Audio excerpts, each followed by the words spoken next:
Os versículos que chamaram a minha atenção no capítulo 13 são o verso 3. O que guarda a sua boca, conserva a sua alma. Mas o que muito abre os lábios, a si mesmo se arruína. Esse verso, ele apresenta que muito sofrimento, mas muito sofrimento, poderia ser evitado se as pessoas ouvissem esta ordem, este conselho. O que guarda a sua boca, conserva a sua alma. Mas o que muito abre os lábios, a si mesmo se arruína. Ele está falando aqui das palavras precipitadas, ele está falando aqui de gente que fala de outros, ele está falando aqui de gente que só sabe criticar, ele está falando aqui de gente que se passa por sábio sem ser sábio, ou seja, quer mostrar aquilo que não é. Ou seja, pessoas que falam uma coisa e vivem outra, então vivem uma vida dupla. Então, aqueles que fazem isso se arruinam. Mas quem é sábio guarda a sua palavra. É prudente, equilibrado. O próximo verso que eu selecionei, ele diz o seguinte: o preguiçoso deseja e nada tem, mas a alma dos diligentes se farta. Percebe que ele vem dando vários conselhos. Às vezes um não tem conexão com o outro, mas são várias orientações para que a gente possa viver bem feliz. O preguiçoso deseja e nada tem. O que ele está dizendo é que é uma admoestação contra a preguiça. Há vários dessas admoestações no livro de Provérbios. Um convite ao trabalho, à diligência, ok? A fazer tudo com excelência, a dar o nosso melhor, sabendo que aquilo que nós fazemos deve ser feito como para Deus e não para homens. Outro verso que eu destaquei é o verso 7. Uns se dizem ricos, sem terem nada.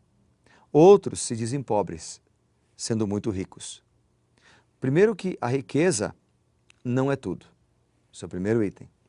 Segundo lugar, de que ele combate aqui a falsidade. Então, nós somos chamados por Deus para sermos honestos, puros, íntegros em tudo que fazemos e falamos. Outro provérbio do capítulo 13 que eu destaquei é o versículo 9. A luz dos justos brilha intensamente, mas a lâmpada dos perversos se apagará.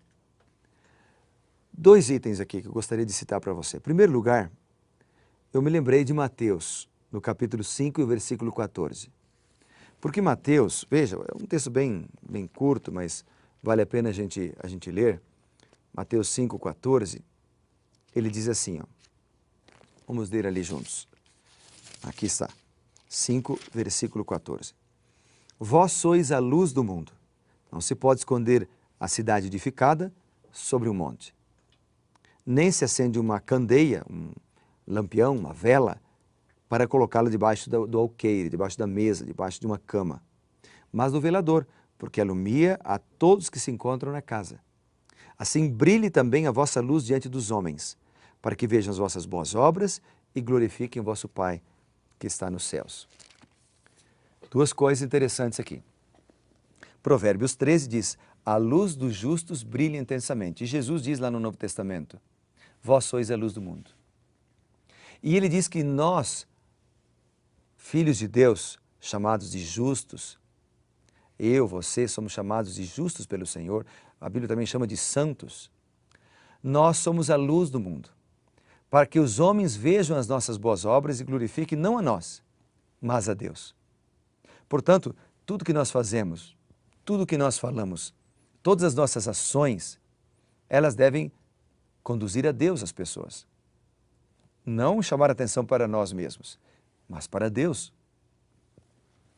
Provérbios 13, portanto, é uma exortação para que nós testemunhemos do amor maravilhoso do Senhor Jesus Cristo. Ele é um versículo, 13, verso 9, que fala de missão. A importância de levar as pessoas ao pão da vida, Jesus Cristo. O verso 11 ainda diz, os bens que facilmente se ganham, esses diminuem, mas o que junta a força do trabalho terá aumento. Uma orientação, de novo, ao trabalho, à diligência, à honestidade. No verso 12 ele diz, A esperança que se adia faz adoecer o coração, mas o desejo cumprido é a árvore da vida.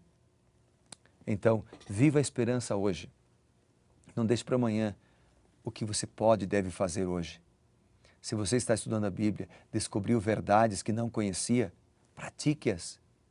Se você foi convidado a ser batizado, entregar a vida ao Senhor Jesus, aceite, vá até quem lhe convidou e diga: eu quero ser batizado porque eu não quero adiar a esperança.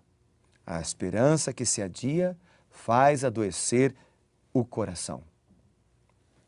Então é hoje, como diz lá em Hebreus capítulo 3, hoje, se ouvirdes a sua voz, não endureçais o vosso coração. A mensagem de Deus é para hoje, é para você e é para mim. Ainda lemos em Provérbios 13, no verso 20, quem anda com os sábios será sábio, mas o companheiro dos insensatos se tornará mau. Ou seja, diga-me com quem tu andas e dir-te-ei quem tu és. O Provérbios 13 está fazendo uma exortação para que nós possamos evitar a tentação, amar as pessoas, respeitá-las, mas não aceitar os atos pecaminosos que muitos praticam. E Provérbios capítulo 13 termina com uma exortação para a disciplina e a educação dos filhos. No mundo em que nós vemos cada vez mais uma geração se perdendo, a falta de educação nas escolas, a falta de respeito pelas autoridades, a falta de controle dos pais, esse capítulo é mais atual do que nunca. No final do capítulo 13, o Salomão ele nos diz o seguinte: o que retém a vara aborrece seu filho, mas o que o ama, cedo disciplina. O que ele está dizendo aqui? Ele está dizendo que a ação disciplinar deve ser uma prática dentro do lar. A palavra vara se refere a esta ação disciplinar. Os meninos e meninas, as crianças, os nossos filhos, precisam aprender a respeitar os pais. Deve tê-los como amigos, mas deve aprender a respeitá-los. Saber que há limites dentro do lar, há regras, há ordens a serem cumpridas, com consequências se não forem cumpridas, com amor, obviamente, porque aqui fala de amor. Quem ama cedo o disciplina. É uma disciplina dada com amor, com o objetivo de restaurar, de corrigir, de educar no caminho certo, de ajudar os nossos pequenos a serem bons homens, boas mulheres, bons cidadãos, de ajudar eles a amar o Senhor Jesus. E o último versículo diz: o justo tem bastante para satisfazer o seu apetite. E ele termina dizendo: mas o estômago dos perversos passa fome. O que o texto está apresentando é que Deus cuida de nós. Se você ler depois Mateus capítulo 6, do versículo 25 em diante, você vai ver que Deus cuida de nós. A comida que comemos, a roupa que vestimos, tudo que temos vem de Deus. Quando nós devolvemos algo, quando nós entregamos algo para Ele, nós apenas devolvemos o que já veio das mãos dEle. Então, meu amigo, vale a pena ser fiel, vale a pena ouvir esses conselhos, essas orientações de Provérbios 13, para que possamos ser verdadeiramente felizes. Tudo bem? Vamos orar? Quero orar pela sua casa, pela sua família. Vamos mencionar alguns dos textos, dos motivos que foram mencionados em Provérbios 13.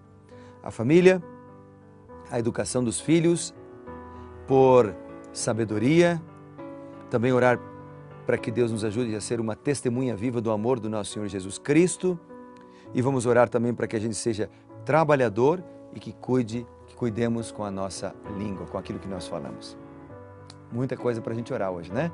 Vamos lá? Feche seus olhos. Bondoso Deus e Pai, obrigado pela oportunidade de te servir, de te adorar e de te buscar em espírito e em verdade. Vários motivos eu mencionei aqui, que são os motivos que eu selecionei do capítulo 13 de Provérbios. Senhor Deus, ajuda-nos a termos essas características positivas em nossa vida, que sejamos verdadeiros missionários, com paciência, que falem apenas coisas boas, homens de fé, homens e mulheres que saibam educar os filhos e que tenham a sabedoria do Senhor. Eu oro confiando em Ti, pois eu oro, Senhor, no nome de Jesus. Amém.